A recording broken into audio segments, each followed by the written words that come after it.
Hey there, fellow citizens of the internet. Welcome to the Moses Kabandana Podcast. Today I have with me Alex, is it Veka? Pronounce Veka? That's Okay, correct. yeah. Alex Veka, and we're going to be talking about traveling as a means for personal growth. And so we're going to get into the weeds about traveling and all that, and what all that entails. But yeah, without any further ado, Alex, welcome to the Moses Kabandana Podcast. Thanks a lot, Moses, for having me here. Hi, listeners. Glad to be here. And yeah, my name is Alex. I'm originally from Belarus. Since I remember myself, I would say I was quite, let's say, active, curious, impatient kid. So I was always enchanted by the possibility to travel. Like the first travels with my family was like, wow, I wanted to repeat, to do it again. So I think since then I had a chance to visit some places during my childhood, some countries in Europe specifically, in Africa, and then I decided, okay, I just want my goal for this life is to discover of this world as much as I can, as to and to give this world as much as I can. So that's why like my let's say my main purpose is definitely fulfill my potential by doing as much as I can, no, for the society, for the people around me, business wise, relationship wise. But and one of the means of this is traveling. Yeah, so that's why I decided to. I always loved languages. I always loved geography, history. I decided to study international tourism for my bachelor and master degrees. In the end, my PhD was about tourism as well, and now I'm also running a travel company here in Mexico City. So that's a little bit about myself. That is That's quite an introduction. And so real quick, Belarus. I'm very ignorant, right? And so I'm going to ask a dumb question.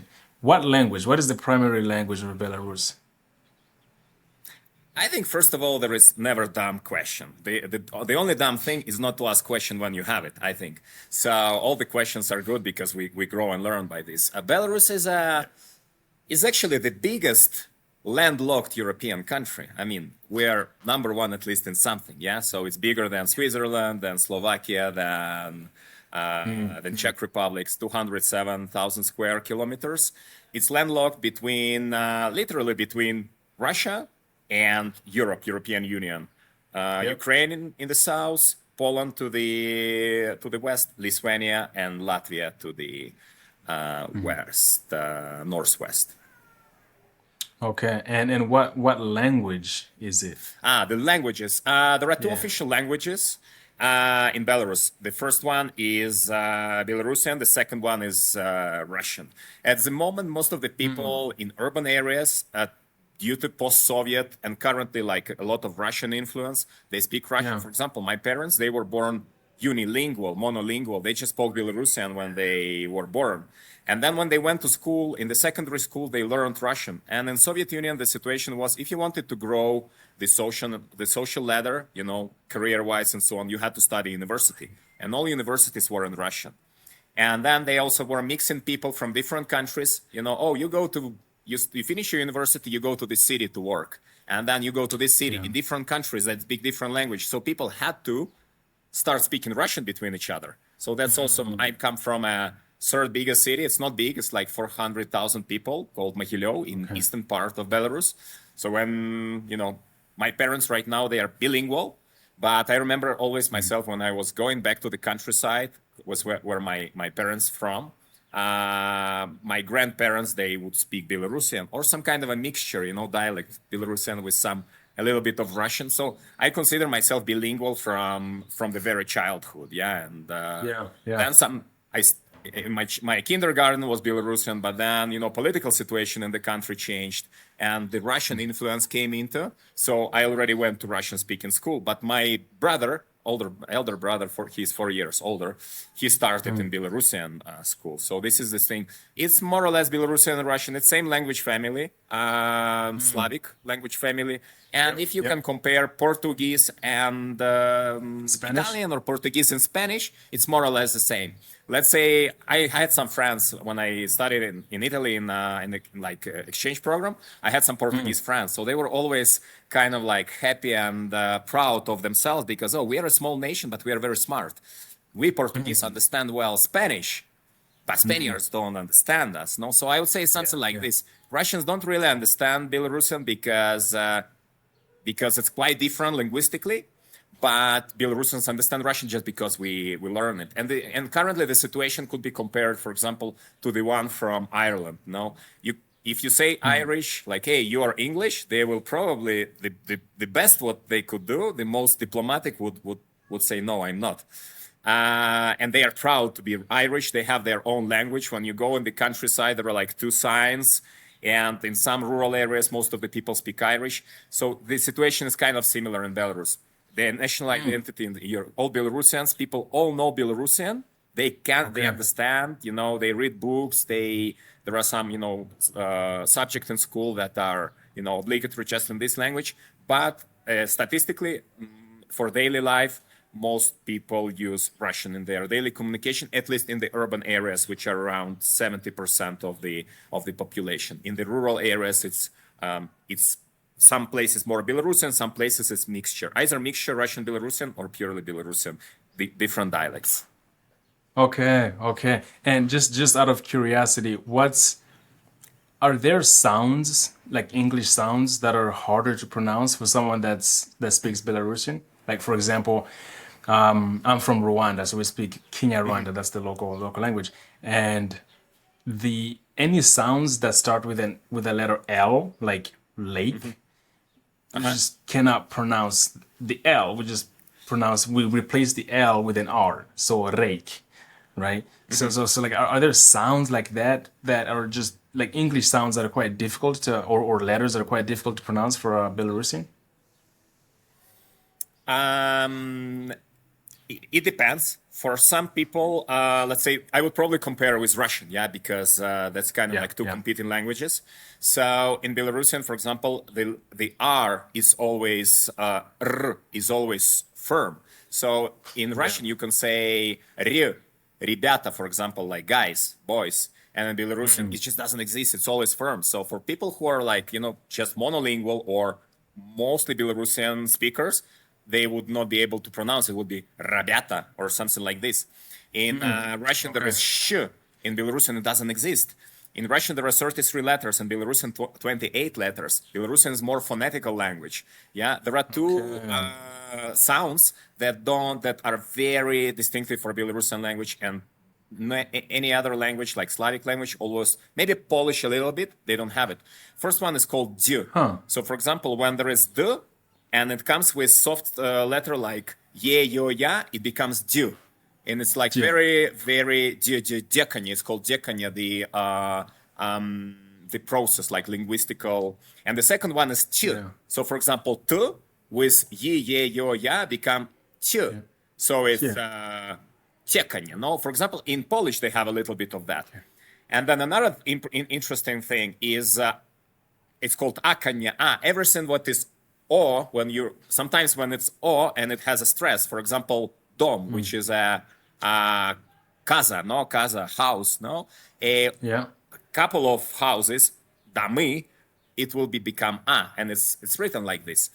And there is one also letter. It's called uniskladove. It's basically like it's u, but as far as we normally right now use Cyrillics, it's in Latin. It's like epsilon, like y, yeah, like y. No, and at Yeah. top there is kind of like this kind of apostrophe, no, and it's basically w. So for example, wolf or bow in English, no, in the end, Okay. this kind of stuff, it's a w. It doesn't exist in other Slavic languages. Even like we have a monument to this letter, which is the only letter in anywhere else they have it. Yeah, so there are these kind of like things. But I would say also, if we speak about, let's say, Russian speakers in post-Soviet Union, people from Ukraine and people from Belarus and people from Moscow region and people from far away, far east, and people in Kazakhstan, it's completely different, I would say, intonation. And in my Yeah. perspective, Yeah. because I mean, I personally love languages, I dedicated a lot of time to do it. Maybe Yeah. recently I don't practice that much, but for me, this kind of linguistical, cultural, and I would say geographical factors, the landscapes, in some Yeah. Yeah. countries you go and they live in the mountains. So it's like they need to shout, hey, you. So that's why the way how they talk is like this. And there are some other countries that they live, there is like a lot of forest, so it's completely different. Some, so let's say the way how Belarusian speaks Russian and the person from Kazakhstan speaks Russian, it's completely different. Yeah, I mean the accent, the intonation. Yeah, yeah. Wow, wow. Thank you for that lesson. I'm gonna have to come back and re-listen to a lot of this. And so let's get back to the traveling side of your story here.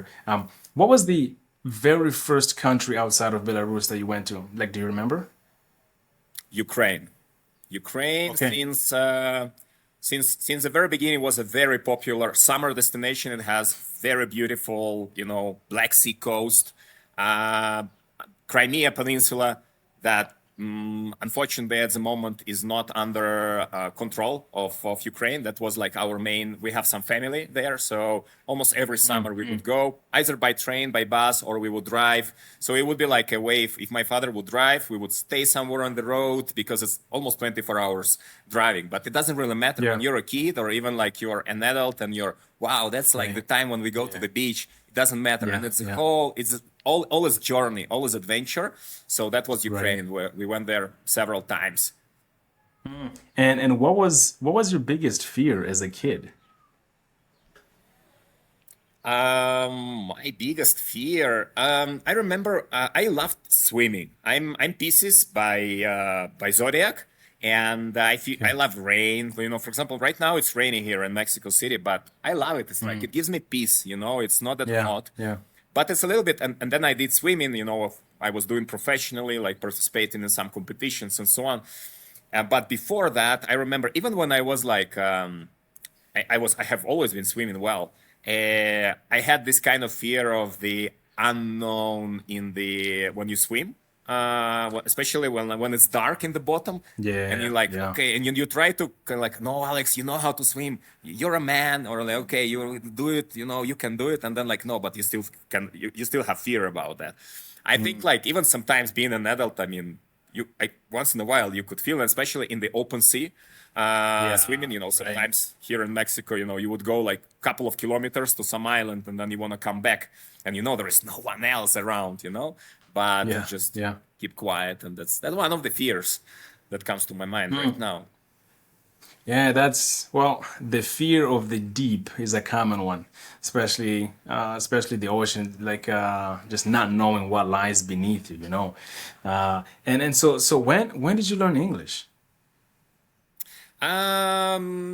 At school, I remember, I mean, from kindergarten, they have been introducing all this kind of, yellow spring, summer, autumn, and winter, yellow, and Yeah. this kind of stuff. And then, like, from the first grade, um, I was lucky to go to like a school that was specialized in languages, like a public school. So Okay. they gave pretty good background. And I think in the first grade, we started with German as well. That later helped me a lot to enter the university in Prague because it was international relations faculty. So since then, it's just like practicing. And I think mostly when learning languages, foreign languages, even if you don't, I think the most kind of like important is practicing, having the environment, to ideally the native environment, if you can go to some country where you have to do it.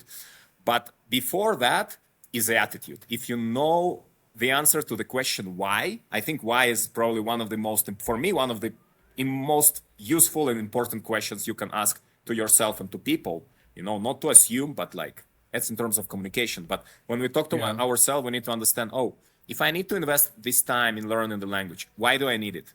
And then that's when it comes how much attitude you put inside.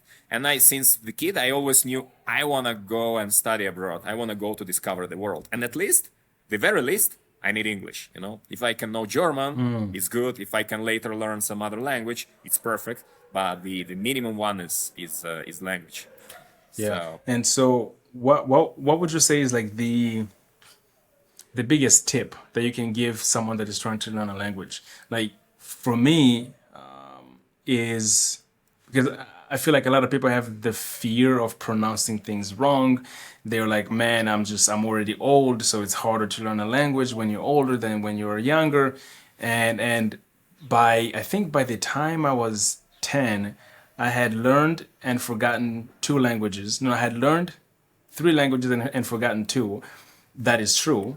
So like because I was young, but then I also know that as when I was so young, I was like I would move to a different place where I don't know the language, and the only way that I can communicate with other kids is by spending a lot of time with other kids. So if you correct for the amount of time that I spent listening to that language and just listening to other people speaking that language and trying to speak that language, it ends up being the same amount of time that it took for me to learn a language as a kid as it did when I was an adult. So it came down to the amount of time spent, actually listening to the language and practicing it. And so my biggest tip for people when it comes to languages is how much time are you putting in learning to actually practice so that you can get over the fear of pronouncing things wrong. But as a step zero, just exposing yourself to the different sounds. Just listen to the music, watch your movies, even if you don't understand anything, so that your brain can start to get accustomed to the sounds, these foreign sounds that to you don't mean anything. So what would you say for you are like some of the like one or two big tips for people that are trying to learn a language? I would completely agree with the first tip. I mean, it's to try to get rid of fear, or at least to face it and to understand. Okay, Yeah. I have a fear about talking. What am I? What am I? There is like a 5 questions rule. If you want to know the real reason, ask yourself 5 questions. No, it's like, oh, why I have fear about the languages? Oh, I don't want to feel like dumb or ridiculous. What's gonna happen to you? Is it gonna hurt or something? No, nothing. I mean, I'm gonna feel the same. But what kind of like advantage so I can learn the language? And so in the end, if we do this like logical sequence of questions, there is no fear. I mean, fear, it's a fictitious thing. For most of the things we fear in our life, it just doesn't exist. It's here in our head. And if we ask like a couple of questions ourselves why we have this fear, it's just for some really silly things that don't really matter. So I think the first one is just like to expose, to not have fear. I remember when I was a, I don't know, a teenager or some, I was like really more into like having a good pronunciation, for example. Right now, I think my pronunciation is okay, but I know that it has this like tone of like Eastern European someone, from there. And I don't want to even get rid of this because it's part of my identity. If at some point I live in, I don't know, UK or United States and it changes, it's absolutely fine. Now sometimes I live in Mexico City, I speak in Spanish, and some people say, oh, the first like I heard you're from here. And only then, you see, okay, you struggle with some words. Ah, okay, yeah. So I think the first one is get rid of fear. Yeah, like and practice as much and enjoying it. Like Yeah. and the second one would be having like understand why you want this language. If you want it for work, Okay. if you want it for your Yeah. studies, if you want it for just like for communication, if it's something really important, it will be enough trigger for you to actually get rid of fear first, and second to expose yourself, to practice, to listen, do mistakes. The third one is like do mistakes, practice as much as possible. Mistakes is our best ally in learning languages. So, and then of course like investing enough time to this. But even if you do it Yeah. naturally, like for example, I used to live in China for 2 years, and I did some basic Mandarin course at my university. Then I was practicing there. I did some courses, but I never actually went to study it in a structured way to get some level. Unfortunately, and maybe that's something I later regretted because I had an amazing opportunity. Now I live here in Mexico City, and the place where I live, there are like quite a lot of like, let's say, Chinese people. They do their business and everything, so I have a chance to talk. And sometimes, like I just like catch myself on idea. I'm here, Alex. Practice. Say good Yeah. morning. Yeah. Say hello. How are you? Tell who you are. You're not gonna feel ridiculous. And a couple of times I just like kind of pressed myself, like not doing that because again for this unexplainable fear. And then at some point I decided, okay, I don't care, and I spoke. And that much amount of energy, that much amount of positive actually energy, smiles, interchanging, people seeing you and like their interest, it gives so much. Basically, communication, I think, is one of the like just talking to people is one of the best ways how people can be happy.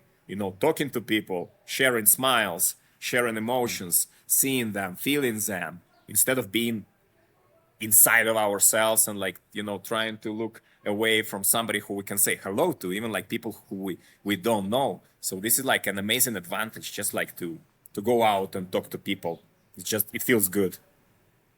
No, I definitely agree. I definitely agree. Fear, I think a lot of it has to do with the fear of the unknown. We just don't know what's going to happen when we try something that we've never tried before. And so we end up giving fear more power than it actually has. To some degree, it's important to be afraid, right? Especially when you're trying something that it could have negative consequences. But just to remember that to not give fear more power than it actually deserves. So, quick question here that I wrote for you is like, what? Well, first of all, so two questions. One, how many languages do you speak? And two, which one was the hardest one to learn for you? Right now, I mean, speaking, maybe I'm quite demanding to myself in terms of like defining what is speaking, what is not. I used to speak fluently, like intermediate level. Right now, I fluently speak Belarusian, Russian, obviously Spanish, English, and Czech because I lived there for almost 7 years. I studied in Czech Republic. Before Yeah. I was pretty fluent, especially during the time of traveling. Whenever you travel in some country and you need to talk the same day with, you feel like you can communicate really well. I used to speak well Serbian and Polish as well because it's also same language group. Yeah. But I would say maybe now if I speak it's just like my mouse is it in Spanish it's cuesta trabajo. It's just like it costs you work Yeah. to do it, and sometimes you get confused. And also Italian. I did speak pretty well Italian. I can do it once I'm back to Italy. I think like 2 years ago in summer I spent there like a couple of weeks. You speak, Okay. and that's where you need to go out of your comfort zone. You know that you can speak Yeah. English, you can speak Spanish to them, they will understand. You can mix Spanish and Italian, but you try to, okay, this is like, try this little mechanism inside that doesn't have enough oil. Just put oil inside. Like, okay, work it, you need to work again. Like a car, you put it for winter in your garage, and then like when you try to start, it's like, oh, the same stuff here. Yeah. So this is Okay. situation. I have some languages in an active way and some of them passive that I can Yep. read, can listen, can talk if I want, but I don't feel very comfortable about it. But it's Yep. also an opportunity to practice it, just like getting back to it and doing it. And which one was the hardest for you to learn? The hardest Mandarin. I didn't mention Mandarin because I mean, I could speak like basic level, like A2, go to buy, meet people, I don't know, speak to Yep. the taxi driver and this kind of stuff. So you can survive, because I remember I even spent 1 month hitchhiking in all throughout China. So that was an advantage because then later when I came back to university and I took a course like of basic Mandarin, my speaking was, I didn't know anything to write to read, but my speaking was like the level of people who studied 2 semesters of Chinese. Just like spending 1 month, I had so much vocabulary that I could use just to survive and to make myself understand Yeah. that Yeah. I could travel comfortably. I mean, that was a challenge. So I think Chinese is one of the most challenging because Slavic languages, Germanic language group, Roman language group, they are still Indo-European languages. They have the same. Mama is mama. I mean, actually, in Right. China, it's the Right. same. No, Yeah. papa and like a lot of stuff. Yeah. But there is completely different way. Like the logic is completely different. And so when, because like right now I'm having a terrible time trying to learn Italian. It's just I speak Portuguese and I speak Spanish, and for some reason you would think that those two would make learning Italian much easier, but it's just no, it's not clicking in my head. So it seems that the grammatical structure is relatively similar, but there's just I don't know. I'm having a much harder time learning Italian as I did learn like more time. I'm having a harder time learning Italian than I did with Spanish. So with Spanish, it was just basically never like this past few months when we were in Central America. that's like technically the first time that I got to practice Spanish since high school because I took high school classes in Spanish, but we all know like the languages that you learn in high school by the time you finish high school, like the vast majority of people they just forget it. But with Italian, it's just it's quite difficult. So how did you approach this romance languages? I think what happened, maybe what's happening to you is sometimes when you know languages of same language group and they are so similar, sometimes it makes it more complicated if they would be different. I mean, they just get confused. Yeah, and if they are not practiced well, at some point I remember I when I was studying at the university, I was doing always side jobs. So I was like a receptionist in the hotel, and Czech Republic, Prague, people from everywhere. You can practice Polish, Serbian, German, Italian, same day. And I was like, I had like a house with different rooms, like with well-defined rooms, and like there is a door. Okay, I close this door and I come to another room, and everything was well-defined. The less we kind of like practice them, the walls become thinner, thinner, thinner, thinner. At some point, they're almost invisible, like a wall of a curtain, So you can do like this with a curtain, and you're here, and then you're there. No, so that's something that could be like with Italian and Spanish. That's something what is happening to me whenever I want to speak Italian. Just Spanish, it's just cannibalizing it, It's like boom, everything comes in Spanish just because my mind is working. I think it's mostly about having enough time, like practice. And at some point, what was helping me to keep the walls in my house, linguistic house, firm, was reading every day. I was reading Euronews, because in Euronews you have, or like Deutsche Welle, you have all kind of languages, no? And then you read like one article per day. And then once you're on the phone, you can click on them and the translation comes up. So you kind of like, and I would read like aloud. Yeah. Not only reading, but aloud. So it's kind of like practicing, but also reading. Yeah. So this kind of like was helping me. At some point I stopped doing it because I was kind of like busy with other things, but it's a good practice for your brain. So maybe I would go back to it. But when I was learning Italian, I think it was easier for me because my basis was English. And for me, it was so, like, people would ask, hey, how could you learn Italian? Because it's so similar to English. It's like, really? Yes. Because, in English, it's 30% of the subtract is Roman. Then 60% is, or something Germanic. 10% is Celtic, no? And maybe some other, words from around the world. So, but 30%, almost all the time you have, if you know English and upper intermediate level, you know two synonyms. And one will be something that can help you. You learn German easy, for example, to answer, no? Antworten in German. And then O, to respond. Rispondere in Italiano, no?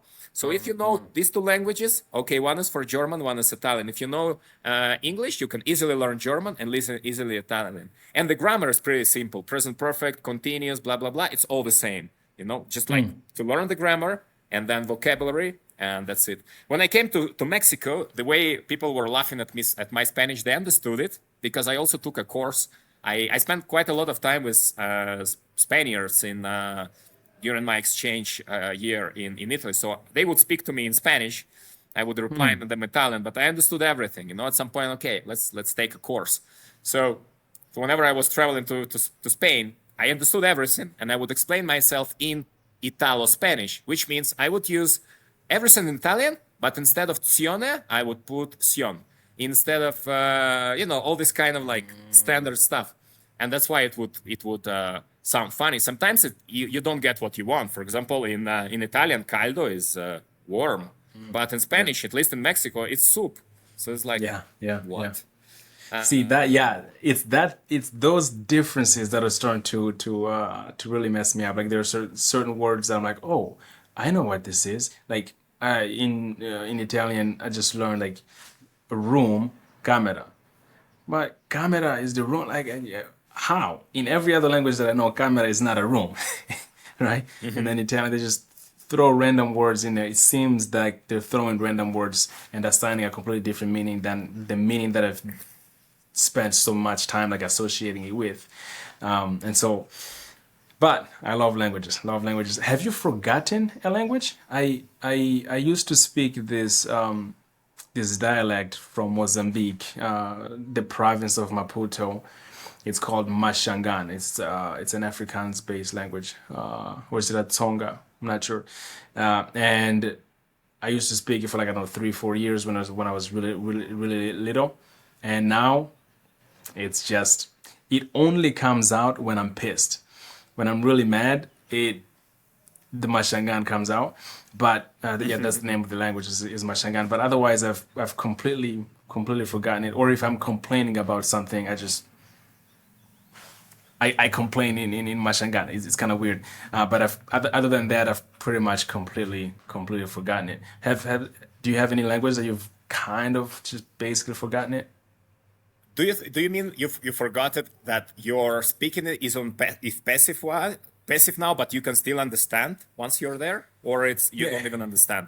I went there a year and a half ago. A year and a half ago? Yeah. And I would be able to understand certain things. So I went to a local market, and after this guy, he was just trying to heckle me for too long, and I just the Mashangan came out of nowhere. I was like, dude, you're trying to rip me off in Mashangan, and I hadn't even said that in like I don't know 15 years. So there's certain triggers, I suppose, that bring certain words out of me. So maybe I've like completely forgotten it, but out of laziness, right? So if I put my best foot forward, I could be able to like regain it. But on the surface level, when I'm listening to music, I understand 60% of what's being said. If I'm watching a show or sorts, I'll be able to understand, yeah, like I said, 60%. But to speak, it's quite difficult. I think in this context, I would say, yeah. I mean, some of the languages like German and Italian, the speaking language became passive because I haven't like used it. I haven't been practicing on a regular basis. So maybe I would understand like I think in Italian like 80 90%. I would say 90% because it's you know in German probably like 70. I would say because it was like a little bit like lower the level. But I think whatever like the language, whenever it gets the level of quite, I don't know, at least like B2 upper intermediate or something like this. Once we have this kind of like strong conversation level, it's like riding a bicycle. You don't ride bicycle for years, and you take it, you go. Maybe you okay, Yeah. you don't know how to balance from it, but then like oh, just push yourself and go. But it's just about having a correct environment. So you come back. The same is with Mashangan. No, you come back, you live there maybe for a month or two. You go to the market to talk to these people. You're back with this language. So it's not lost. It's not forgotten. It's just a little bit deeper because we Yeah. Yeah. somewhere over there. Yeah. Well, thanks for that. It gives me a little bit of a hope. And yeah, it was Mashangan that's basically gone, and then Swahili and Kinyarwanda. I have I have more practice with Kinyarwanda, like more recent practice with Kinyarwanda. Swahili is just above Mashangan, as you said. They're both deep in the head, but like Mashangan is deeper, and then Swahili, and then Kinyarwanda. Portuguese and Spanish. Portuguese is I spoke Portuguese for 10 plus years on a regular, so it's pretty strong. It's pretty strong. I probably still have dreams in Portuguese. And then Spanish would be third, and then English now is my primary. And it's kind of sound kind of weird, but I don't even remember like fully learning English. You mentioned earlier about the this not the shame, but just like not wanting to like mispronounce things earlier on, and I remember that was one of the hurdles that I thought I had to get over when I was learning English. So, because the previous languages that I had learned, Mashangan, Swahili, Kinyarwanda, Portuguese, is like whenever I knew that I was fluent, when I was indistinguishable from the natives, right? So at some point I spoke Mashangan so much that I was literally indistinguishable from the local kids. You couldn't tell that I had like I didn't have an accent. I didn't have anything like that. So that was my standard for fluency, right? So when I was here for like 6 years, 7 years, here meaning in the States, 6 7 years, and the first thing that someone asks me when I start a conversation with them is, "Where are you from?" all of a sudden I was like, man, maybe I'm not quite fluent with this language yet. So that I carried that with me for a minute until enough people were like, hey, I like the accent that you have. Where you from? Then that changed my perspective. That okay, I can still be like my definition of fluency does not have to be tied to my ability to have like a perfect accent, so to speak. Yeah, I think that's here maybe one of the fears is like our basic necessity of a human is to feel part of something, part of a family, society, country, culture, language, and that's kind of like the fear. Oh, am I gonna be accepted by due to the way how I speak? If I do this like pronunciation mistakes or something, and I think it's somewhere subconsciously, no. But once we ask ourselves like, oh, what's going on? What's the problem? Like, do you afraid that people will not accept you? Which is not, and in most of the cases, again, this fear of like, when the cortisol is coming up, when probably it's thousands of years ago when our ancestors were hunting and the tiger or the bear would come, yeah, you need cortisol. But now, in most of the situations, humans, when we live in urban areas and so on, Yeah. really, there is no need for cortisol for survival physical. We are absolutely safe. And all the problems which come here, they are mental. And not the problems, but like challenges and fears, like, oh, fears of, oh, this person will not like me, or they will not accept me, or my girlfriend, boyfriend will think this and that.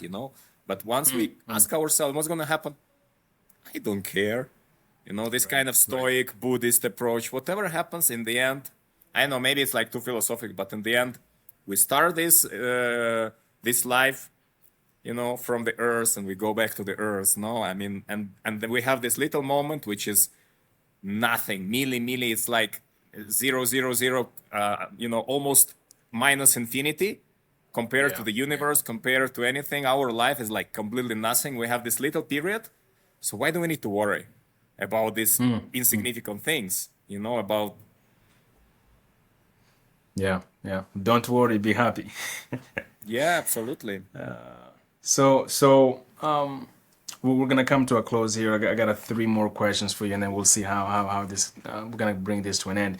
Um, during your travels, what would you say is the most like the most afraid you've been for your safety?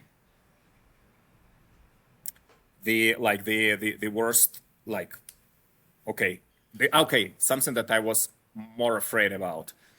Yeah. um Like for example, like for me, we were in Uganda. Well, I guess I don't know if this is gonna. This is the example that comes to mind right away. I could be wrong. We were in Uganda in a tiny town called Kisoro. That's Kisoro.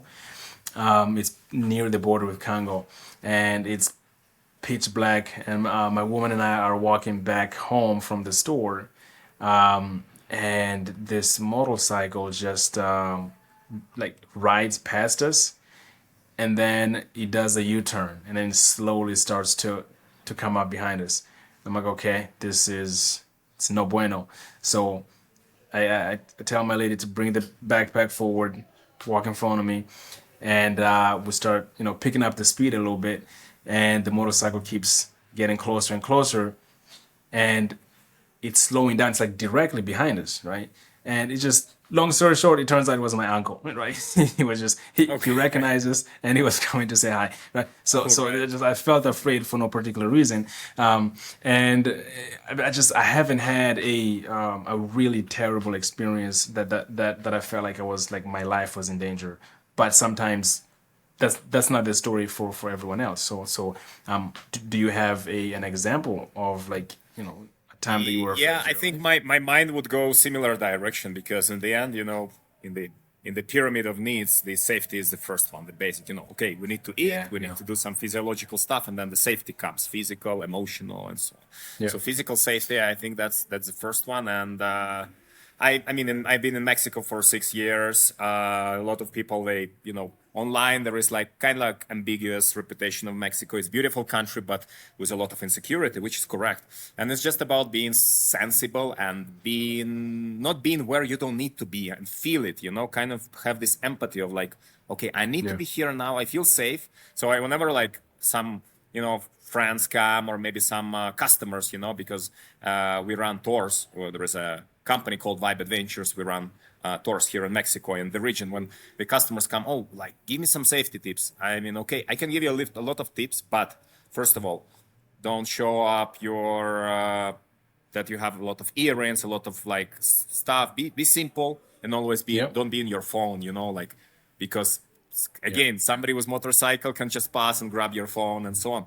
Not always this happens, but there is always a chance. But the main kind of like advice I give is to trust your gut. Whenever you walk on the street and you feel like safe, continue. If you don't feel safe, for example, it's too dark, it's not enough people. That's kind of like the main Yeah. things. Go to the next street where it's you have more people and it's not that dark.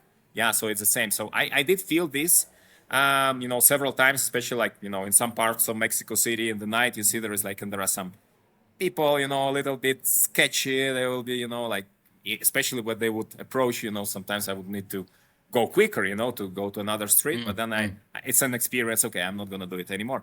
But one example that comes to my mind during pandemics, when it started, 2000 January 2020, a friend of mine from China came over with his girlfriend, and he was happy. Wow, we escaped Corona because in 2 days they closed the country, and he was so happy. In the end, he stayed for half a year because everything, Right. his flights got canceled, but he had chance to practice Spanish, to learn, to visit a lot of stuff, of places in Mexico. So we went on a road trip by car, and we were going to Oaxaca coast in the south, which is a very beautiful place, a lot of good for surfing, one of the best top 10 places for surfing, like international competitions is there. It's called Puerto Escondido.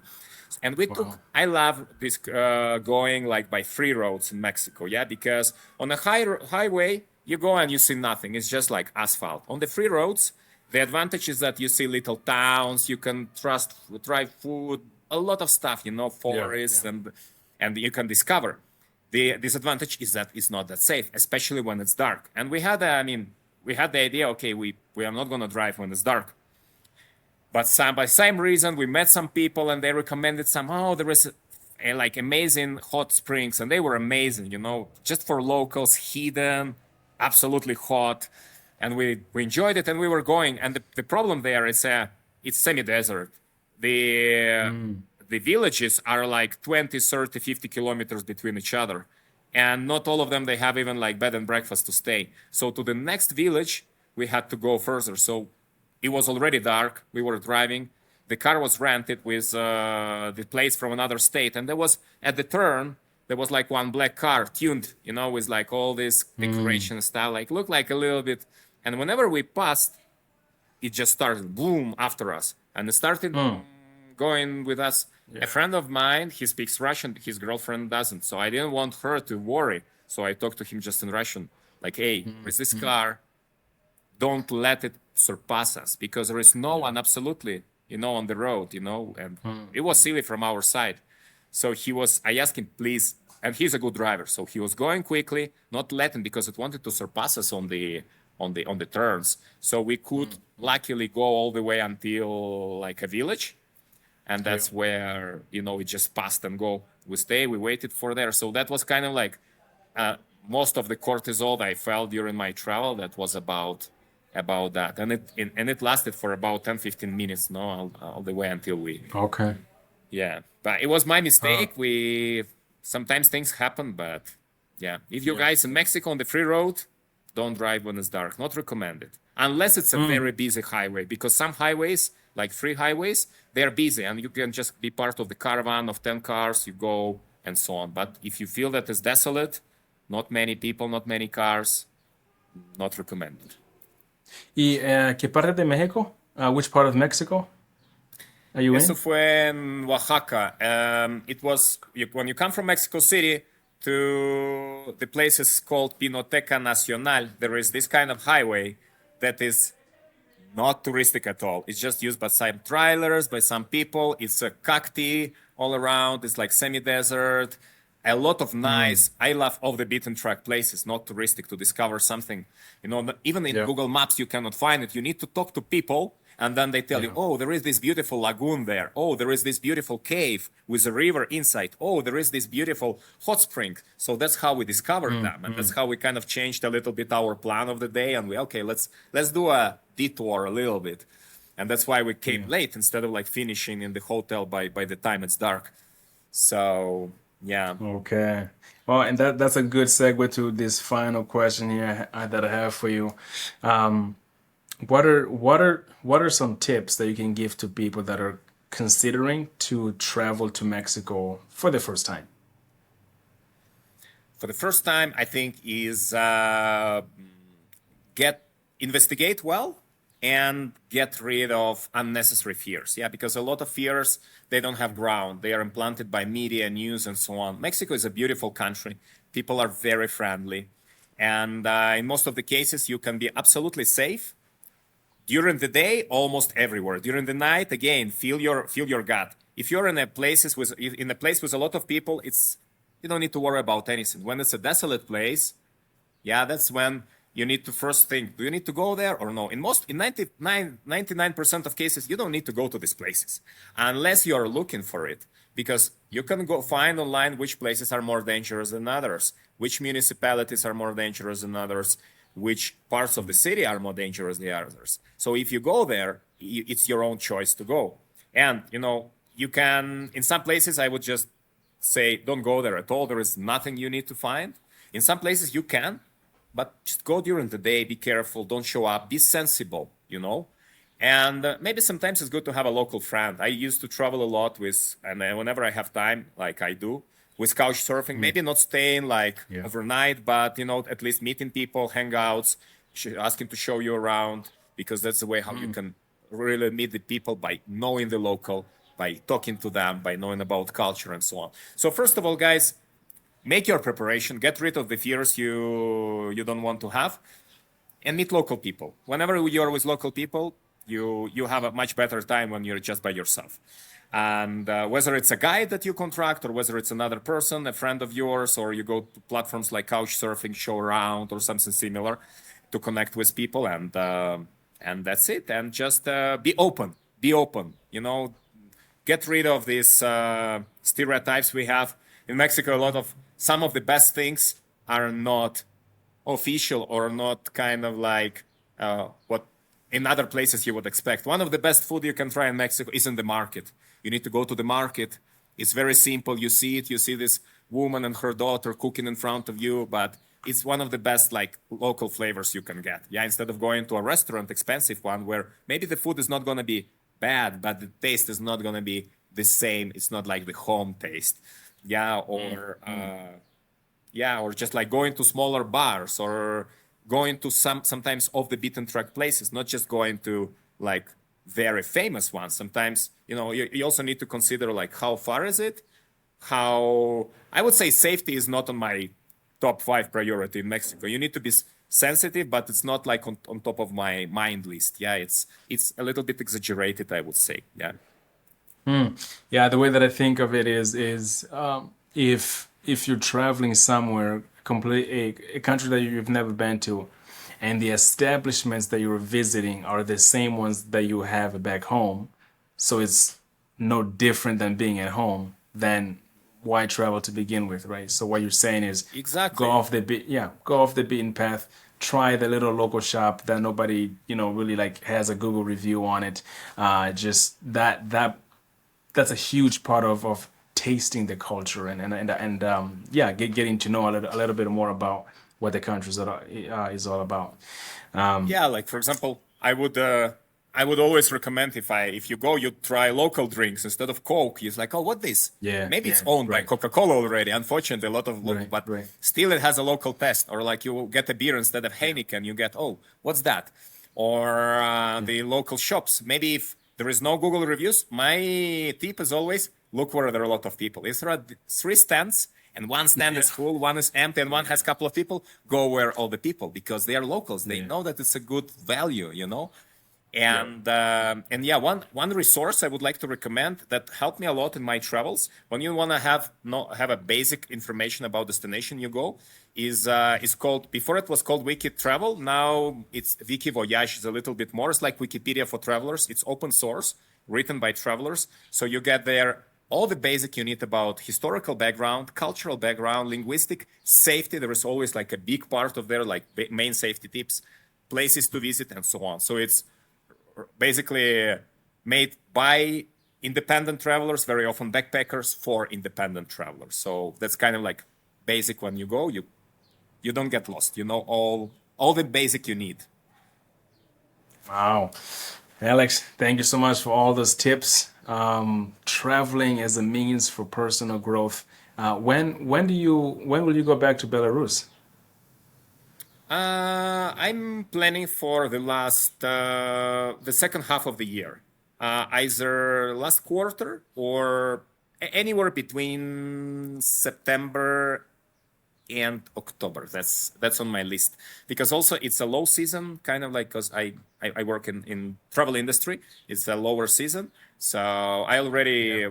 I'm already fine. Most of our team we do distant or remote work. We have this chance to take a couple of months vacations to go completely far away and work from there. So that's something what I'm gonna do. I'm just gonna take a couple of months and do my vacations from there. The only difference is there is like a time zone, but you can always adjust if you really want. You can do it.